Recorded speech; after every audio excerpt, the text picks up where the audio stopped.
Selamat datang kembali di 100% Sehat barengan sama Dokter Andira. Kenapa aku ngomongnya ala-ala mistis-mistis kayak gini? Karena hari ini topiknya itu ngebahas tentang ketindihan. Ketindihan, apakah benar ini ada mistisnya ataukah ini fenomena yang terjadi di dalam tubuh memang normal kalau karena beberapa hal. Nah ini makanya kita mau bedah. Sebelum masuk ke dalam situ, aku pengen cerita sedikit sih sebenarnya. Pada dasarnya aku tuh mengalami ketindihan ini sejak SMA. Itu langganan. Bener-bener setiap hari aku ketindihan. Di level sampai udah next level ketindihannya tuh aku rasanya bisa jalan-jalan guys. Jadi kayak saking seringnya ketindihan aku kayak aduh gue bosen banget lagi ketindihan tapi nggak kemana-mana gitu. Akhirnya gue jalan-jalan. Serem nih bener sih, agak serem sih sebenarnya karena pas udah ketindihan tuh bener-bener seminggu full. Berbulan-bulan sih, sampai akhirnya kayak pernah nonton film Insidious nggak sih? Bener-bener rasanya kayak gitu.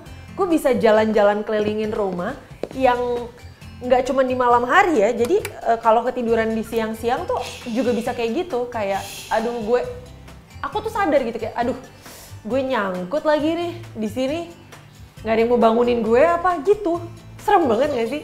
Jadi karena belum bisa bangun, akhirnya aku kayak ayo udahlah gue jalan-jalan aja gitu. Ini yang terjadi ya pengalaman sendiri.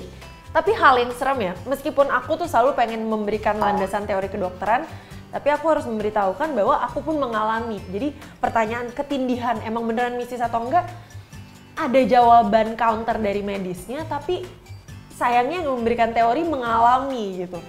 Harusnya kan tidur kita nggak tahu posisi orang di mana ya kan.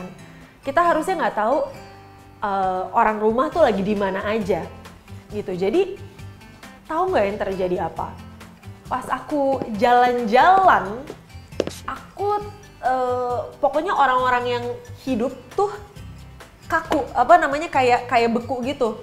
Aku ngelihat kakakku di tangga mau turun, aku ngelihat mamaku di sofa, aku ngelihat ada ART-ku lagi di dapur mau masak. Logikanya kalau lagi tidur kan aku harusnya nggak tahu mereka ada di mana. Tapi pas aku bangun, aku jalan keluar kamar, kakakku lagi turun tangga. Ibuku lagi di sofa, ART-ku lagi mau masak. Jadi di dunia itu tuh semuanya kayak waktu tuh terhenti gitu. Jadi ya ini udah ketindihan level advance guys, udah jalan-jalan. Nah ini tapi ketindihan yang biasa terjadi tuh kita kebangun, terus kayak nggak bisa ngeluarin suara. Ibaratnya contoh ya, misalkan kita ketiduran di sini nih, terus kita kebangun, terus semua orang tuh nggak bisa dengar kita ngomong apa, kita nggak bisa gerakin badan dan sebagainya. Itu awal mula ketindihan aku tuh juga bermula dengan kayak gitu sampai akhirnya aku bosen dan kayak aduh gue ketindihan melulu, capek kalau nggak bisa gerakin apapun. Sampai akhirnya aku berdamai dengan ketindihan tersebut. Terus jalan-jalan, lucu banget gak sih ketindihan terus jadi aku setelah ke jalan-jalan itu aku jadi sering melakukan hal itu. Coba ada yang tahu nggak nih? Karena nggak ada penjelasan di dunia medis. Karena sampai saat ini pun kalau aku ketiduran aku udah sadar oh gue lagi nyangkut gitu. Ah yaudah deh gue jalan-jalan aja. Terus bisa kebangun kayak dengan catatan aku udah tahu tuh di luar orang lagi ngapain. Jadi jaganya ada indigonya kali atau apa. Tapi itu masih terus-menerus membuat aku kayak ih apakah ketindihan ini mistis kah? Apakah ada percampuran gitu? Tapi memang secara medis ada teorinya. Tapi yang jalan-jalan itu loh, yang itu gimana gitu kan? Nah jadi ketindihan ini kalau di dunia kedokteran namanya sleep paralysis. Nah si sleep paralysis ini membuat seseorang seakan-akan mengalami kelumpuhan saat tidur atau pada saat mau bangun tidur.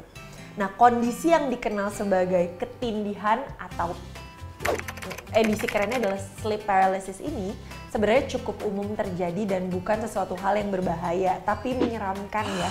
Ketimbang bahaya lebih keserem ya, pengalaman pribadi yang seram gitu kan.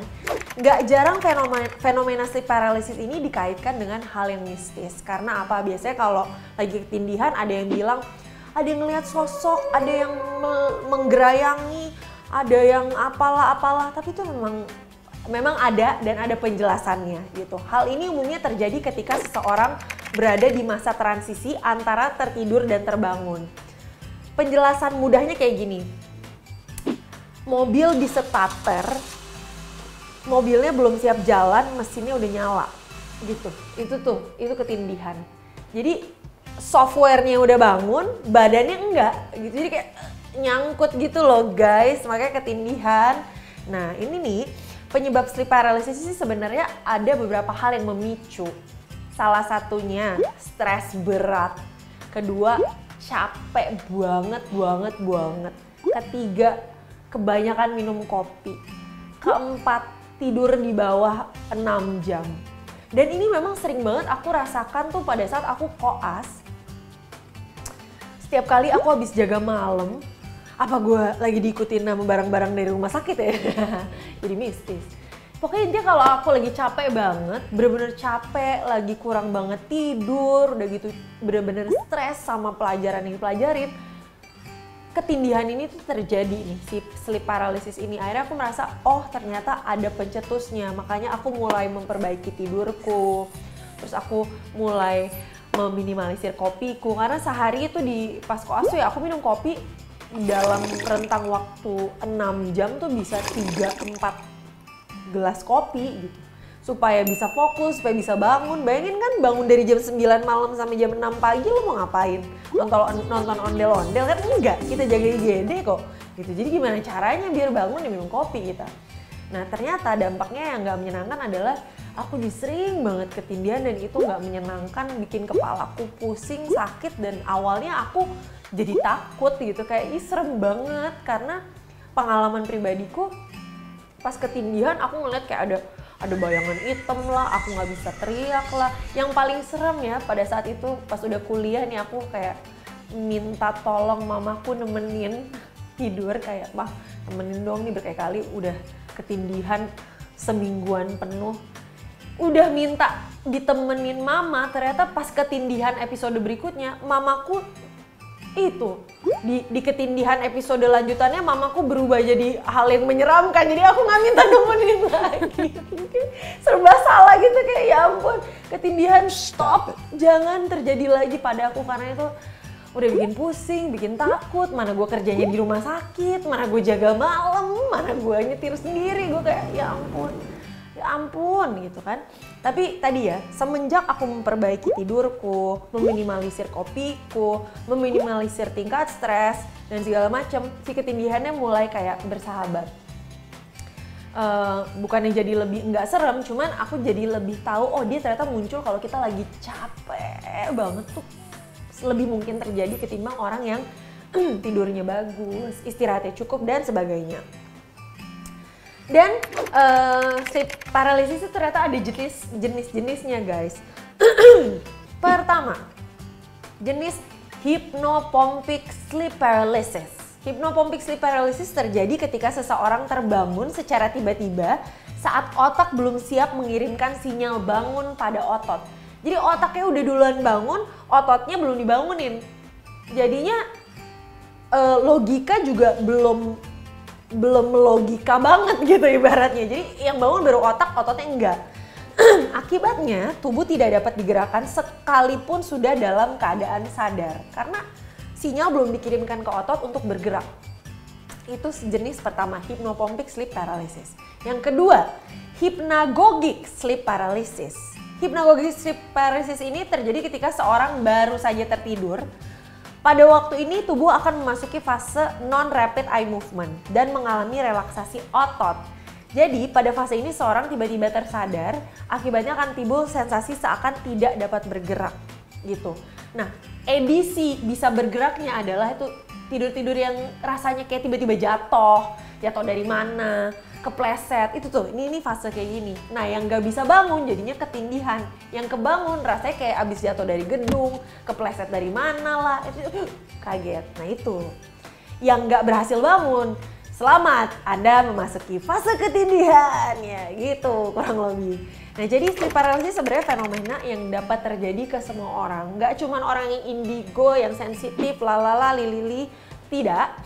Tapi semua orang bisa mengalami ini. Tenang, ini bukan suatu hal yang bahaya, tidak membuat penyebab kematian, enggak.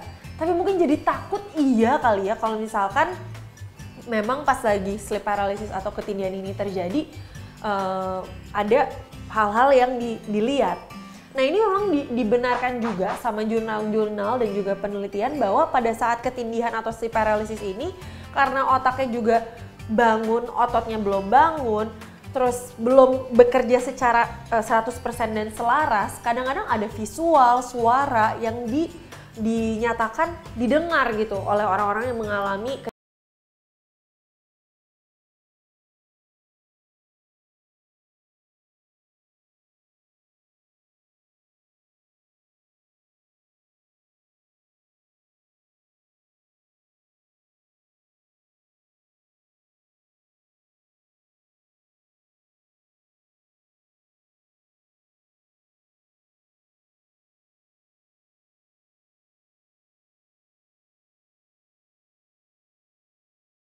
bipolar atau anxiety disorder. Ini juga bisa meningkatkan kecenderungan kalian mengalami ketindihan. Kebiasaan merokok juga, perubahan pola tidur juga bisa. Misalkan kalian pindah ke mana, ujung negara mana, jam tidur dan jam bangunnya berbeda, itu juga bisa mempengaruhi. Dan konsumsi kafein dan minuman beralkohol secara berlebihan bisa membuat ketindihan jadi lebih mungkin terjadi. Jadi tenang aja, sleep paralysis itu bukan sesuatu yang membahayakan. Jadi kalian nggak perlu panik karena tidak mengakibatkan kematian ataupun kefatalan yang bisa mengancam jiwa. Tapi pastinya bikin kalian tidur takut ya. Semenjak aku mengalami sleep paralysis dan ketindihan yang berkali-kali itu tuh aku tuh jadi males tidur guys. Jadi takut tidur sebenarnya sih, terutama karena minta ditemenin, yang nemenin di saat aku ketindihan berubah jadi apa nggak tahu gitu. Jadi kayak aku udah ketindihan level episode 1570 juta deh, makanya tuh udah dinamika ketindihannya tuh udah seru banget gitu, kayak nggak cuma ngelihat sesuatu tapi orang berubah lah, gue jalan-jalan lah. Ya, akhirnya untuk menghindari itu aku jadi akhirnya kayak makan yang bener, kafeinnya aku kurangin dan sebagainya. Jadi kalau teman-teman ada yang pernah mengalami ketindihan atau rep-repan ini, coba dong cerita sama aku di fanmade sini. Jangan lupa kalian cerita-cerita dan curhat sama aku karena aku pengen denger apakah aku doang yang mengalami ini sendirian atau ini dialami sama orang-orang banyak, dan apakah ada pengalaman mistisnya di tengah ketindihan ini. Karena aku sebisa mungkin meyakinkan bahwa ini memang proses terjadi dalam tubuh, normal mengalami ini, dan ini ada penjelasannya. Tapi kan ada beberapa orang yang juga, enggak kak, itu beneran kok, itu ada mistisnya.